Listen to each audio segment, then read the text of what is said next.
আল্লাহ সুবহানাহু ওয়া তাআলা যুগে যুগে যত নবী এবং রাসূল পাঠিয়েছিলেন, কোন নবী এবং রাসূলকে এমনিতেই দুনিয়া থেকে নেন নাই। প্রত্যেকটি নবী এবং রাসূলকে পরীক্ষা করে তারপরে দুনিয়া থেকে নিয়েছেন, ঠিক কিনা কন?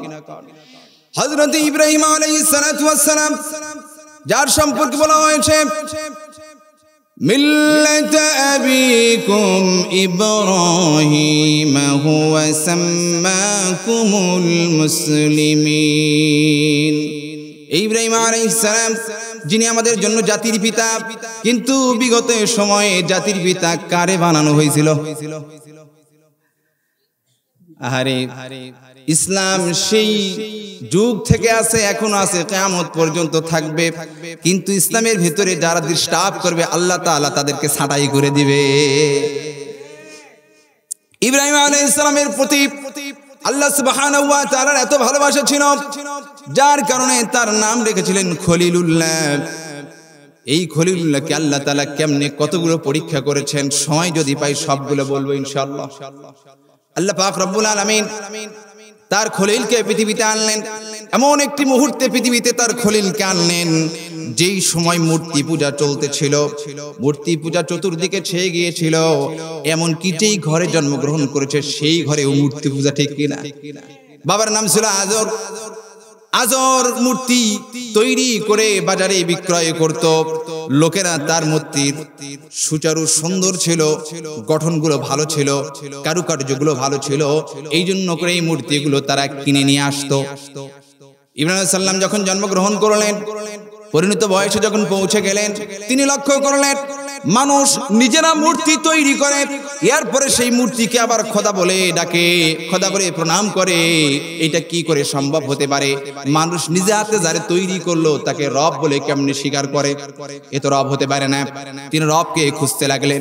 রাতের অন্ধকারে যখন চাঁদ উদিত হলো, তিনি লক্ষ্য করলেন এই চাঁদ সুন্দর করে আলো দিতেছে। তিনি বুঝতে পারলেন এটাই আমার রব, কারণ এত সুন্দর করে আলো দিচ্ছে, বান্দাদের জন্য এত সুন্দর করে আলো দেয়, সুতরাং এইটা আমার রব হবে।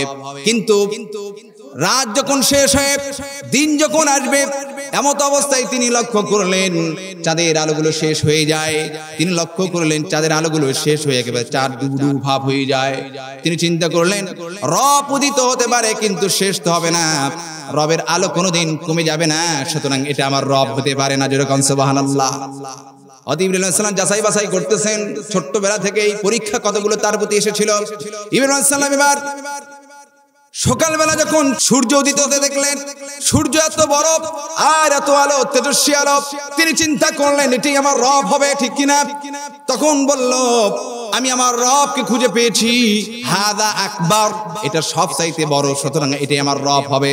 কিন্তু সন্ধ্যাবেলা যখন অস্তমিত হয়ে গেল, হলুদ বর্ণ ধারণ করে এক পর্যায়ে যখন ডুবে গেল, তখন সে চিন্তা করে বসলো রব তো শেষ হবে না, সুতরাং আমি আমার রবকে খুঁজে পেয়েছি।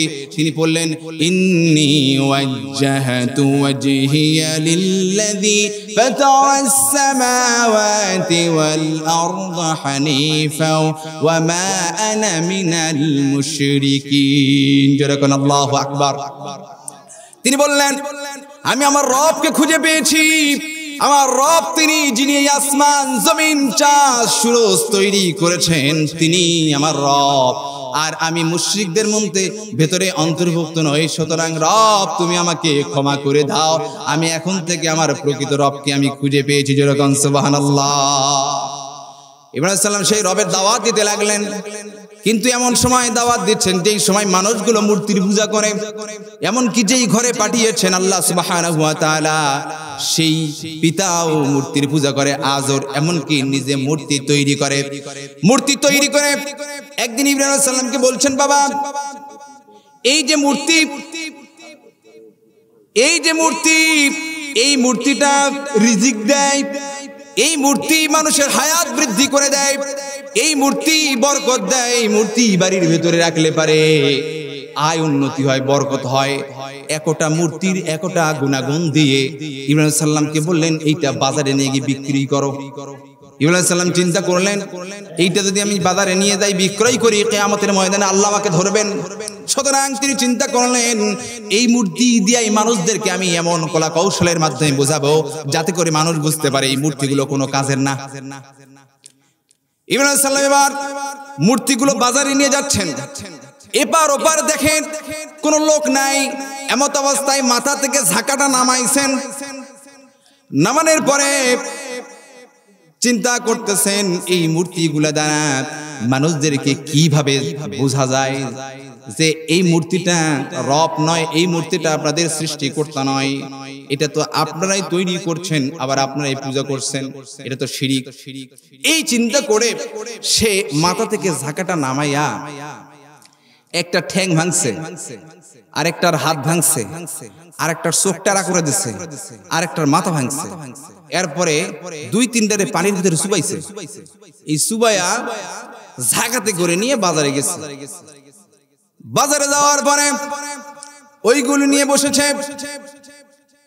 সকলেই আজরের মূর্তি কেনার জন্য লাইন লেগে থাকে।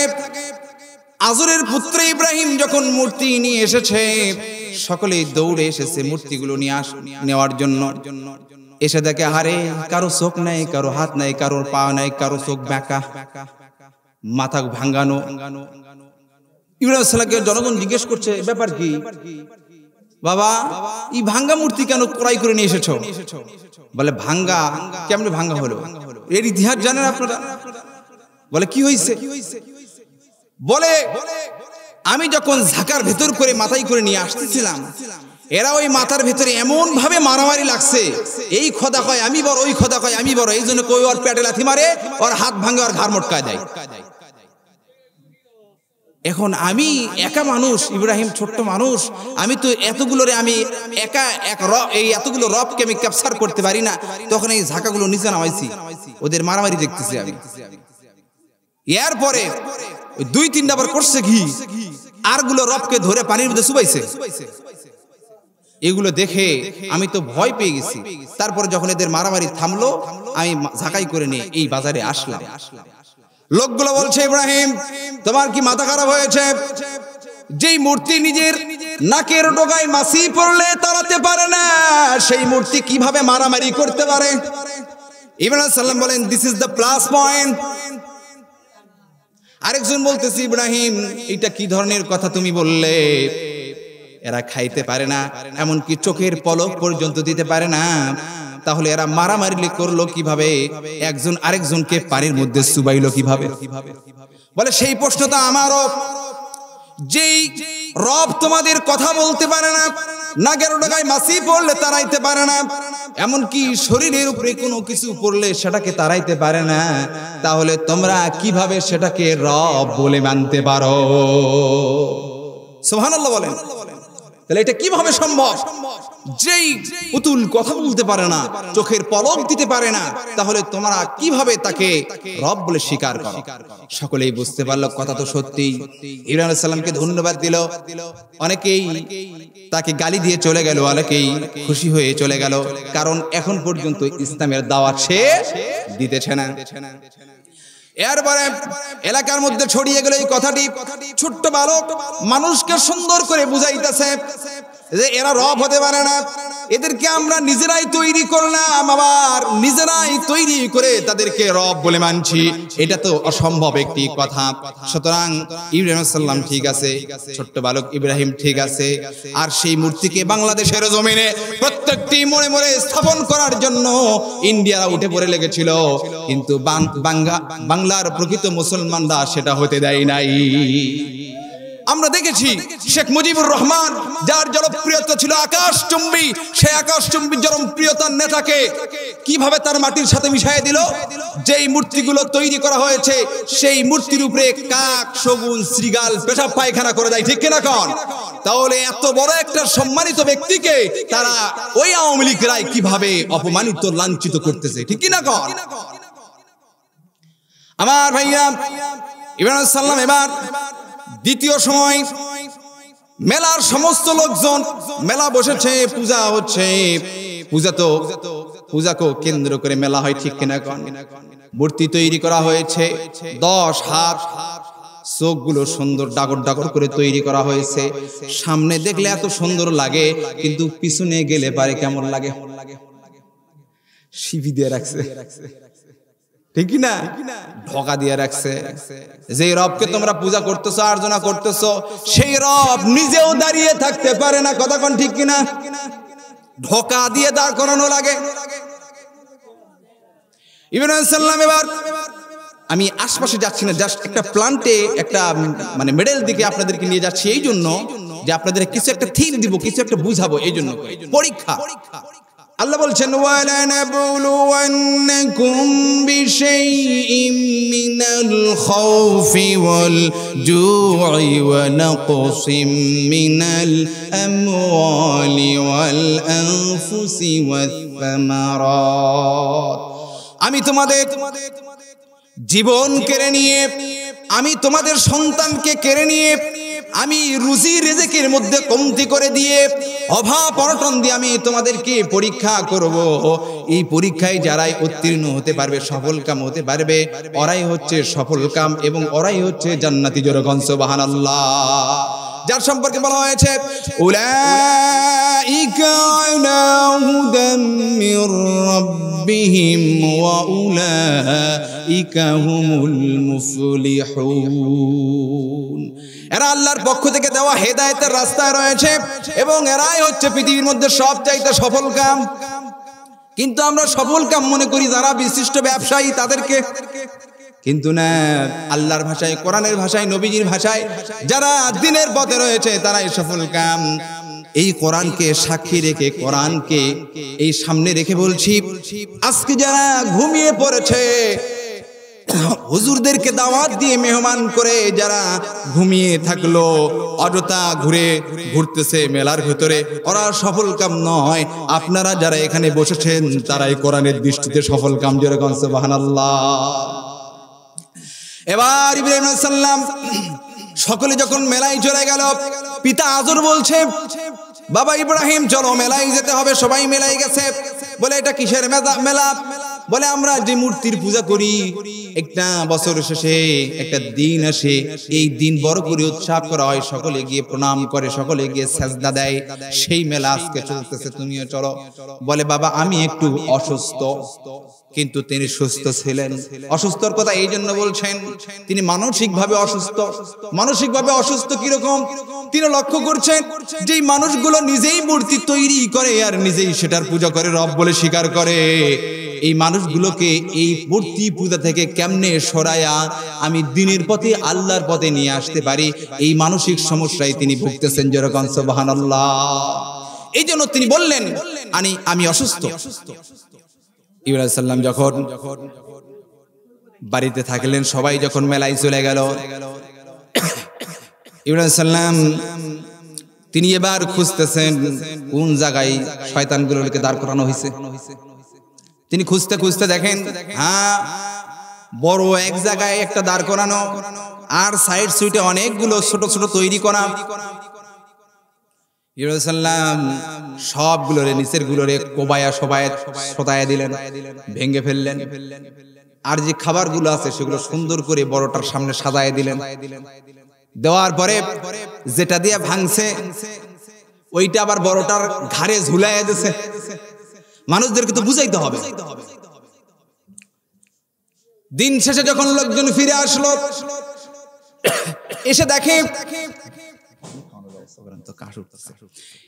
দেখেন নিচের সবগুলো ভাঙ্গা, উপরটা বড় বড় চোখ দিয়ে তাকায় আছে। লোকগুলো তো অবাক হয়ে গেল, এটা ভাঙলো কে? তদন্ত করে বের করলো ইব্রাহিম ভাঙছে। তার পিতাকে বলা হলো, আজর তোমাকে কিন্তু আমরা সর্দার বলে মানি। ঘটনাটা কার যুগে জানেন? এই ঘটনাটা বলছি কার যুগে? নমরুদের যুগে। আলহামদুলিল্লাহ, ভাই বলছেন নমরুদের যুগে।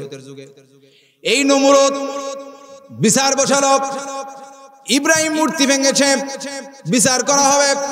আজর যদি প্রমাণিত হয় তোমার সন্তান মূর্তি ভেঙেছে, তাহলে কিন্তু তোমারও খবর আছে, তোমার সন্তানেরও খবর আছে। ধরে আনা হলো ইব্রাহিমকে।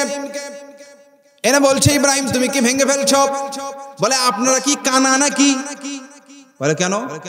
বলে যিনি ভাঙছে তার ঘাড়ের উপর তো কুড়াল দেখাই যায়, ওই ভাঙছে। নিচে আপনারা যে সুন্দর সুন্দর খাবার দিচ্ছেন, এ তো লম্বা জুয়ান গাদা, এই তো খাবে, নিচে ছোট ছোট, এদের তো দিবে না, এদের লাগতে পারে, সবগুলো ভাঙছে। বলে ইব্রাহিম তোমার কি মাথা খারাপ নাকি? বলে কেন মাথা খারাপ আমার হবে কেন? বলে এরা নিজের চোখের পলক ফেলাইতে পারে না, নিজের শরীরে মাছি পড়লে তারাইতে পারে না, তাহলে ভাঙলো কেমনে? বলে সেটাই তো আমারও কথা। বলে তোমার আবার কি কথা? বলে যারে তোমরা নিজেরা তৈরি করেছো, তোমরাই প্রমাণ করছো, তোমরাই বলছো এই নাগের ডগায় মাছি পড়লে তারাইতে পারে না, শরীরে মশা মাছি পড়লে পারে সেটা ছুটাইতে পারে না, খেদাইতে পারে না, খাইতে পারে না, চোখের পলক ফেলাইতে পারে না, তাহলে কেমন করে তাকে তোমরা রব বলে মেনে নিতে পারো? সুবহানাল্লাহ বলেন। যুক্তি দিচ্ছেন, মানুষদেরকে যুক্তি দিয়ে বুঝাচ্ছেন।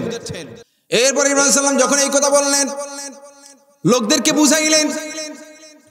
কিছু লোক বলল কথা তো সত্য, এই ঘটনাটা ছোট্টবেলায় বাজারের মধ্যে ইব্রাহিম ঘটাইছিল, আমরা সাক্ষী আছি। ইব্রাহিম তুমি কোন কথা বলতে চাও? কার পথে তুমি দাওয়াত দিতে চাও?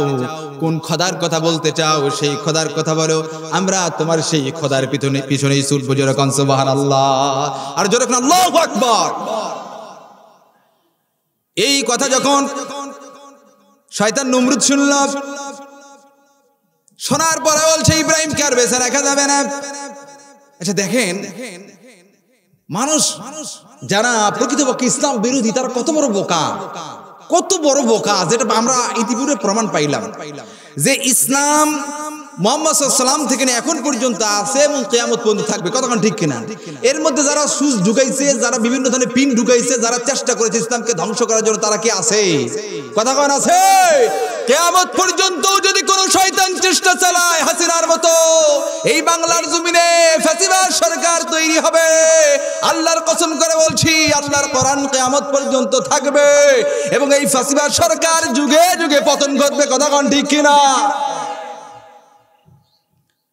আরে কই কি 42 সাল পর্যন্ত থাকবে, আগে কই 25 সাল। দেখছি এটা আমাদের জন্য খুব ন্যাচারাল টাইম, লং টাইম থাকতে হবে 30 সাল। তারপরে আরেক নেতা কয় না এটা 44 সাল। কোথায় তোমার 44, কোথায় তোমার 33, 25এই তোমাদের ঢিসমিস খুঁজে পাওয়া যায় না। ওয়াজ মাহফিলে কথা বলতে পারি নাই, বাধা দেয়। এই যে দোহারি ভাই যিনি আসছেন, আমার নামের সাথে শেষে নাম যুক্ত করা হয়েছে, ইনি আগেকার দোহারি সাহেব, আমি পিছনের কার দোহারি। গোটা বাংলাদেশের মধ্যে দুইটাই দোহারি আছে, আর একটাও নাই। ঢাকা একটা দোহার আছে, জেলা থানা, থানা না জেলা, থানা একটা আছে। আর এই যে এমপি কে দাওয়াত দিয়েছেন আপনারা, বরুলেন ইউনিয়নের, ঠিক কিনা? বরুলের পশ্চিম পাশেই হচ্ছে কোহুলি নামক একটা গ্রাম আছে, জানেন নাকি আপনারা? সেই কোহুলির পরেই একটা গ্রাম আছে, নাম তার দোহার, জানেননি আপনারা? এই দোহারের সন্তান আমি, থাকি মাটিরালিতে জায়গা কিনে বাসা করেছি। যেই কথা বলছি আমি এদিকে যাচ্ছি না। এই দোহারি ভাই যতদিন মাহফিল করেছে, আওয়ামী লীগ তার কণ্ঠটাকে চাপায়া দেওয়ার চেষ্টা করেছিল। কতক্ষণ ঠিক কিনা? ফেসবুকে আপনারা দেখেছেন, ইউটিউবে আপনারা দেখেছেন, এই আবুল হাসান দোহারি ভাই যতদিন কথা বলেছেন, চোখ রাঙিয়ে কথা বলেছেন, কোন বাতিলকে কোনোদিন ভয় পাই নাই। আমরাও নিয়ত করেছি মরতে হবে একবার। কতক্ষণ ঠিক কিনা? এই কথাগুলো, কোরআনের কথাগুলো জালেমের সামনেও বলবো, কোন জালেমকে দেখে ভয় পাবো না, কোন জালেমের চোখ রাঙ্গানি আমরা দেখবো না। তোমরা যত বাধা দাও না কেন, তোমরাই শেষ হয়ে যাবে, আমাদের কোরআন পৃথিবীতে থাকবে। কতক্ষণ ঠিক কিনা? আমার ভাইরা, এই বক্তব্যগুলো আমি দিতে চাচ্ছি না। ইব্রাহিম আলাইহিস সালাম এই বাতিলের সামনে যখন পড়ে গেলেন, ইব্রাহিম আলাইহিস সালাম কি করলেন? তাকে বান্দা হলো, আর আজরকে বলা হলো, আজর তুমি যদি আজকে এর তেজ্য উত্তর করে দাও তাহলে তোমার ক্ষমা, আর যদি তাকে সন্তান হিসেবে মেনে নাও তাহলে তোমারও সাথে ইব্রাহিমকে আগুনের মধ্যে পোড়াইয়া দিব। আজর বলল, এই মুহূর্তে আমার সন্তানকে ত্যায্য পুত্র করে দিলাম, আমি ইব্রাহিমকে আর সন্তান হিসাবে কবুল করে নিব না, তোমরা যা খুশি তাই করো, আমি আমার বাপ দাদার পৈতৃক ধর্মকে কোনোদিন ছেড়ে দিব না। ইব্রাহিম সাল্লামের জন্য অগ্নিকুণ্ড খনন করা হলো, এটা আপনারা জানেন, শুধু টাচটা দিই। সেই অগ্নিকুণ্ডের ভিতরে যখন ইব্রাহিম আলাইহিস সালাম যখন পড়তেছিলেন, ফেরেশতা এসে বলছেন, ওগো আল্লাহর নবী ইব্রাহিম, আপনি শুধু একবার অর্ডার করেন, আমরা এই ফেরেশতারা এসেছি, এই আগুনকে আমরা আপনার জন্য শান্তির জায়গা করে দিয়ে নমরুদের 14 গোষ্ঠীরে আমি পুরাইয়া দিব। বললেন, যে রব আমাকে দুনিয়াতে পাঠিয়েছেন, যে রবকে চেনার মতো ক্ষমতা যে রব আমাকে দিয়েছেন, যে রব আমাকে এত দূর পর্যন্ত নিয়ে এসেছেন, ওই রব কি আমার এই অবস্থা দেখছেন না? ওই রব আমাকে আগুন থেকে বাঁচায় দিবে, যেরকম সুবহানাল্লাহ। আর যদি আমি আগুনে পুড়ে যাই তাহলে রবের জন্যই পুড়ে যাব। ইব্রাহিম আলাইহিস সালামের এই মনের অবস্থা যখন আল্লাহ সুবহানাহু ওয়া তাআলা দেখলেন, সাথে সাথে আগুনকে বলে দিলেন, কুলনা ইয়া নারু কুনি বারদাও ওয়া সালামান আলা ইব্রাহিম। এই আগুন, খবরদার আমার ইব্রাহিমের এক চুল পুরবি না, আমার ইব্রাহিমের জন্য তুই আরামদায়ক শান্তির জায়গা হয়ে যা, যেরকম সুবহানাল্লাহ। এমন আরামদায়ক হয়ে যাবি, নাতিশীতোষ্ণ অবস্থা, না ঠান্ডা না গরম, এমন অবস্থা হয়ে যাবি, বেশি তাপ দিবি না আমার খলিল কষ্ট পাবে, আবার বেশি গরম দিবি না আমার খলিল কষ্ট পাবে, আবার বেশি ঠান্ডা দিবি না খলিল কষ্ট পাবে। এই জন্য করে এমন অবস্থা হয়ে যাবি যাতে করে আমার খলিল ওর ভেতরে আরামে থাকে। ইব্রাহিম আলাইহিস সালাম এবার ওই জায়গায় বসে জিকির করতেছে, আগুনের মধ্যে পড়ে। নমরুদ এখন চেষ্টা করতেছে, চিন্তা করতেছে, বেটারে তো ফালাইলাম, এখন দেখি কেমনে সে পুড়তেছে। পাগল কারে কয়? ওই যে কথা বলছিলাম যে ইব্রাহিম সাল্লামকে কাছে পেয়ে তরবারি দিয়ে হত্যা করলেই কিন্তু হয়ে যেত, ঠিক কিনা? চাকু মেরে দিলেই হত্যা করলে এইভাবে হয়ে যেত, বা ফাঁসির দড়িতে ঝুলাইলে হয়ে যেত, কিন্তু মোশান করছে, আগুনের কুণ্ডলি তৈরি করছে, তার মধ্যে ফেলাই দেবে, মোশান করছে। এখন লোকটারে যে ফেলায় দিয়েছে, আচ্ছা আমাদের যদি ফেলায় দেয় তাহলে দেখার কি আর দরকার আছে? আগুনে পুড়বে না? পুড়বে না? আমার মতো যত বড়ই হুজুর হোক, পীর সাহেব যত বড়ই হোক, আগুনের মধ্যে দিলে খবর আছে। এখন নমরুদ এখন চিন্তা করতেছে যে সে পুড়তেছে কিভাবে, আমি একটু দেখি তো। এই জন্য করে সে উঁচু জায়গায় উঠেছে, তার বিল্ডিং এর ছাদে উঠেছে, বা সেই সময় যে অবস্থা ছিল সেই অবস্থার উপরের দিকে সে উঠেছে। উঠে হযরত ইব্রাহিম আলাইহিস সালামকে দেখার জন্য চেষ্টা করতেছে, কিন্তু দেখে আহারে, যে ইব্রাহিমকে পুড়বে সেই ইব্রাহিম থেকে আরামে বসে আছে ওর ভেতরে। সুবহানাল্লাহ বলেন, ও তো আরামে বসে আছে।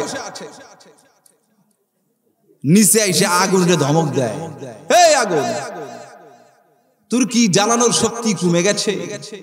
তোর কি তেজস্বী শক্তি কমে গেছে নাকি? আগুনের ভিতর থেকে জবাব আসে, আরে নমরুদ, তুমি কি বলছো? কারে কি বলছো? তুমি কি জানো নাকি আমার ভিতরে কে পড়েছে আর কে আমাকে অর্ডার করেছে? আমার তেজস্বী ক্ষমতা আছে কি না আছে, একবার শুধু তুই এসে দেখ, তোরে শুদ্ধ তোর গোষ্ঠী পর্যন্ত জ্বালায় দেব, কিন্তু ইব্রাহিমের এক চুল আমি পুড়তে পারবো না। যেরকম সুবহানাল্লাহ। পরীক্ষার কথা বলছি, ইব্রাহিম আলাইহিস সালামের পরীক্ষা, এটা দ্বিতীয় পরীক্ষা চলে গেল। তৃতীয় নম্বর পরীক্ষা, ইব্রাহিম আলাইহিস সালাম বিবাহ শাদী করলেন সাবা নামের একটি মেয়েকে। বিয়ে করার পরে 80 বছর বয়স হয়ে যায়, কোনো সন্তান তার হয় না। এখন মনের ভিতরে খায়েশ আছে না নাই সন্তানের জন্য? যার সন্তান নাই সে যতই বলুক আমার ঝামেলা নাই, কিন্তু মনে মনে কিন্তু আর ব্যথা ঠিকই আছে। বইয়ের কাছে কানে কানে গিয়ে কয়, কিরে সোলফুল হয় নাকি, ঘটনাটা কি, কোন ডাক্তার দেখাতে হবে নাকি? এটা কিন্তু জনগণের সামনে বলে না। যারা সন্তানের প্রতি আবেগ ভালোবাসা আছে তারা বলে, কিন্তু অনেকে আছে না যে না না সন্তান নেই, আমার দরকার নেই, গেলে ঝামেলা। অথচ আল্লাহ তাআলা বলছেন আল মালু ওয়াল বানুনা জিনাতুল হায়াতিদ দুনিয়া। ধন সম্পদ, সন্তান সন্ততি, এগুলো দুনিয়ার সৌন্দর্যের জন্য। যেরকম সুবহানাল্লাহ। যার সন্তান আছে ওই ব্যক্তির কাছে এসে আব্বা আব্বা বলে ডাকতে পারে, মায়ের কাছে গিয়ে মা মা বলে ডাকতে পারে, মায়ের কলিজা শান্তি হয়ে যায়। কিন্তু যারে এই জন্মে আব্বা বলে ডাকতে পারলো না, ওই ব্যক্তির মনের মধ্যে কি অশান্তি না শান্তি? শান্তি, অশান্তির জ্বালা জ্বলতেছে সে। এই জন্য করে ইব্রাহিম আলাইহিস সালাম আল্লাহর কাছে দোয়া করতেছেন, রব্বুল আলামিন আমরা একটা সন্তান দাও। কিন্তু সাবার গর্ভে থেকে কোনো সন্তান আসে না। তার সাথে একজন দাসী ছিল, নাম তার হাজেরা। এই হাজেরার সময় কি আছে নাকি? এই হাজেরার গর্ভে থেকে একজন সন্তান আসলো, নাম রাখলো কি জানেন না আপনারা? হ্যাঁ, সুলাইমান। সুলাইমান, ইসমাইল আলাইহিস সালাতু ওয়াস সালাম, যাকে বলা হয়েছে জাবিহুল্লাহ, আল্লাহর জন্য জব করার জন্য যিনি তৈরি হয়ে গেছিলেন, তিনি হচ্ছেন জাবিহুল্লাহ। হযরত ইসমাইল আলাইহিস সালাতু ওয়াস সালাম, এই ইসমাইল আলাইহিস সালাম জন্মগ্রহণ করলেন। এখন বলেন তো, বুড়ো বয়সে মন খুশি না বেজার? সন্তান ছাড়া কিছুই বোঝে না, শুধু দোয়া করে আল্লাহর কাছে, রব্বুল আলামিন যে সন্তান তুমি আমাকে দিয়েছো, চোখ জুড়িয়ে গেছে। বুড়ো বয়সে মানুষের বুড়ো বয়সে মানুষের কিন্তু নরমিয়তা ভাব আসে, নাতি নাতনির প্রতি কিন্তু বেশি দরদ থাকে, টাকা পয়সা না পাইলেও যেন কেমনে দিবে সেই চিন্তা করে। এখন ইব্রাহিম আলাইহিস সালামের একে তো নিজের সন্তান, আবার পরিণত বয়সে পৌঁছে গেছেন, সন্তানের প্রতি আর নাতির এই সবগুলো ভালোবাসা ডবল হয়েছে, হয়ে সন্তানকে ভালোবাসা শুরু করেছে। কিন্তু সাবার মনে বড় কষ্ট যে এতদিন স্বামী আমাকে ভালোবেসেছে, এখন আমার চাইতে আমার সতীন হাজেরাকে এবং ইসমাইলকে বেশি ভালোবাসা শুরু করেছে। মনের ভেতরে এখন সাবার কষ্ট না, সারার কষ্ট না, দুঃখ না শান্তি, কষ্ট লেগে গেছে। এত কষ্ট সহ্য না করতে পেরে এক পর্যায়ে প্রথম স্ত্রী বলেই ফেললেন, সারা আলাইহিস সালাম বলেই ফেললেন, স্বামী তুমি আর তোমার দ্বিতীয় স্ত্রী হাজেরার সাথে থাকতে পারবে না, তারা এখন মরুবাস দাও। বনবাস দিলে, বনে রাখলে পারে হয় বনবাস, আর মরুতে রাখলে কয় কি বাস? মরুবাস। ইব্রাহিম সালাম চমকে উঠলেন, এটা কি কথা বলো তুমি? তুমি কিন্তু আমার বিয়ে করাইছিলে, সন্তান হয়েছিল না বিধায় তুমি বিয়ে করাছিলে, এই এখন এই কথা বলছো কেন? বলে অত কিছু বুঝি না, তুমি তাড়াতাড়ি তাকে মরুবাস দাও, অথবা দূরে কোথাও রেখে এসো, তার সাথে থেকে সম্পর্ক বিচ্ছিন্ন করে দাও। যদি তা না করো আমি কিন্তু চলে যাব। ইব্রাহিম সাল্লাম বিপদে পড়ে গেলেন, আল্লাহর কাছে মুতাওয়াজ্জা হয়ে গেলেন, রব্বুল আলামিন এই মুহূর্তে আমি এখন কি করব?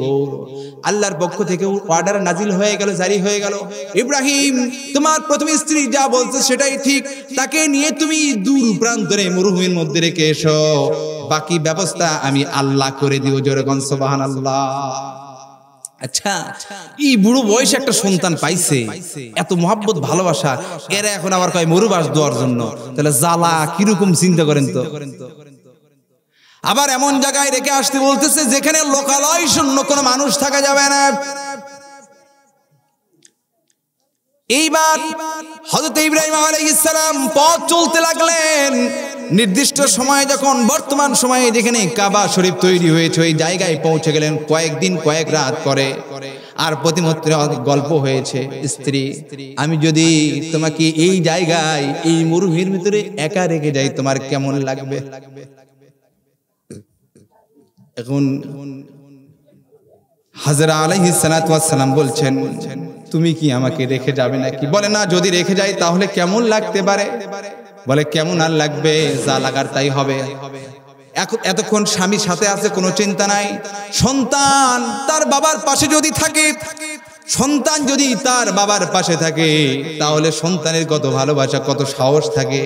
কিন্তু সন্তান যদি বাবাকে পাশে না পায়, মনটা খারাপ হয়ে যায়। ঠিক অনুরূপ ভাবে হাজরা আলাইহিস সালাতু ওয়াস সালাম এতক্ষণ স্বামীর সাথে ছিল, মনের ভিতরে কোনো অশান্তি ছিল না। স্বামী আমার সাথে আছে, আমার কোনো টেনশন নাই, আমার স্বামী আমাকে সাহায্য করবে, হেফাজত করবে।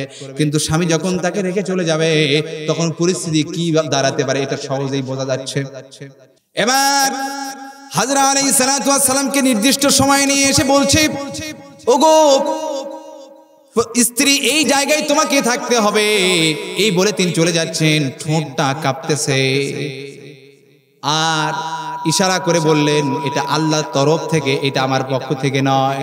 হযরত আলাইহিস সালাতু ওয়াস সালাম অবাক হয়ে গেলেন, স্বামী সত্যি কি আপনি এখানে রেখে যাবেন আমাকে, যেখানে কোনো মানুষ নাই, কোনো জন নাই, কেউ নাই, কোনো গাছগাছালি নাই, পানি নাই, খাবার নাই। এরকম করে তিনি স্বামীর দিকে তাকিয়ে আছেন, অবাক দৃষ্টি তাকিয়ে আছেন, চোখ দিয়ে দরদর করে পানি ঝরছে। এমনকি ইব্রাহিম আলাইহিস সালামের চোখ দিয়ে পানি ঝরছে। অবাক করা দৃশ্য, পৃথিবীর কোনো মানুষ যেখানে নাই, কোনো পশু পাখি নাই, কোনো খাবার নাই, মরুভূমি এলাকা। এবার ইব্রাহিম আলাইহিস সালাতু ওয়াস সালাম উট নিয়ে যখন পথ চলতে শুরু করেছেন, তিনি লক্ষ্য করলেন না একটাবার পিছনের দিকে, কারণ লক্ষ্য করলে ছোট্ট সন্তান, কলিজার টুকরো সন্তানকে দেখলে পারে তার মনের ভেতরে আবেগ জমিতে পারে, আবার তিনি ব্যাক করে ফিরে আসতে পারেন। হযরতে ইসমাঈল আলাইহিস সালাতু ওয়াস সালাম মায়ের কোলে কিচ্ছু বুঝে না। হযরত আলাইহিস সালাতু ওয়াস সালাম স্বামীর দিকে করুণ দৃষ্টিতে তাকিয়ে আছে, আর চোখ দিয়ে ঝরঝর করে পানি ঝরছে। তাকিয়ে আছে অতক্ষণ পর্যন্ত যতক্ষণ ইব্রাহিম আলাইহিস সালাম মরুভূমির মধ্যে হারিয়ে না গেলেন। মানে অনেক দূরে গেলে পারে, কিন্তু চোখের সামনে থেকে তা হারিয়ে দেখা যায় না। তিনি করুণ দৃষ্টিতে তাকিয়ে থেকে কাঁদতে কাঁদতে অবাক হয়ে গেলেন, এটা কি হয়ে গেল, আমাকে এখানে কেন রেখে যাওয়া হচ্ছে। তিনি মনের ভিতরে সাহস জোগালেন, আল্লাহর কথা বলে আমাকে এখানে রেখে গেছেন, সুতরাং আল্লাহ তাআলা আমাকে এখানে সাহায্য করবেন। জোরে কোন সুবহানাল্লাহ। নির্দিষ্ট টাইমে সবকিছু ওকে হয়ে গেল। সময় শেষ, আমি এবার আরো কিছু কথা বলে শেষ করে দিচ্ছি ইনশাআল্লাহ। নির্দিষ্ট টাইমে সবকিছু তৈরি হয়ে গেল। এখন আবার 8 বছর বয়সে ইব্রাহিম আলাইহিস সালামকে আল্লাহ তাআলা বললেন, তোমার প্রিয় সন্তানকে এখন জবাই করে আসো। পরীক্ষা কত বড়, যে সন্তানকে ছোট্টবেলায় মায়ের কোলে রেখে বনবাস দিয়ে আসলো, আপনার মরুবাস দিয়ে আসলো, সেই সন্তানকে এখন আর জবাই করতে বলতেছে। আচ্ছা, আমরা যদি বলতাম, আমাদেরকে যদি জবাই করতে আসতো, আমরা কি বলতাম? বুড়ো, তুমি এই 8 বছর আমার আর আমার মায়ের খবর নাও নাই, কিভাবে এই মরুভূমির মধ্যে বসবাস করলাম, আর এখন আসছো আমার এই জবাই করতে। জবাই আমার না, এখন তোমারই জবাই করবো, ঠিক না? এই ধরনের কথা কিন্তু তারা বলতো। সুতরাং তা না বলে যখন জবাই করার জন্য এসেছে, ইব্রাহিম আলাইহিস সালাম যখন তাকে বলল, সন্তান আমি স্বপ্নে দেখেছি আমি তোমাকে জবাই করতেছি, সন্তান এক মুহূর্তে দেরি করলেন না, তিনি সাথে সাথে বললেন, বাবা আপনি আমাকে জবাই করেন, আর আপনি আমাকে ধৈর্যশীলদের সাথে ভাবেন, আল্লাহ যা অর্ডার করেছে আপনি তাই পালন করেন। সে আল্লাহ পাক রব্বুল আলামিন আমাদের জন্য অর্ডার করেছেন, এই পৃথিবীতে ইসলামী শাসনতন্ত্র যেন হয়, লোকজন যেন শান্তিতে থাকতে পারে, আল্লাহর গোলামেরা যেন শান্তিতে থাকতে পারে, এই জন্য করে কোরআনুল কারীম পাঠিয়েছে। কথা কোন ঠিক কিনা?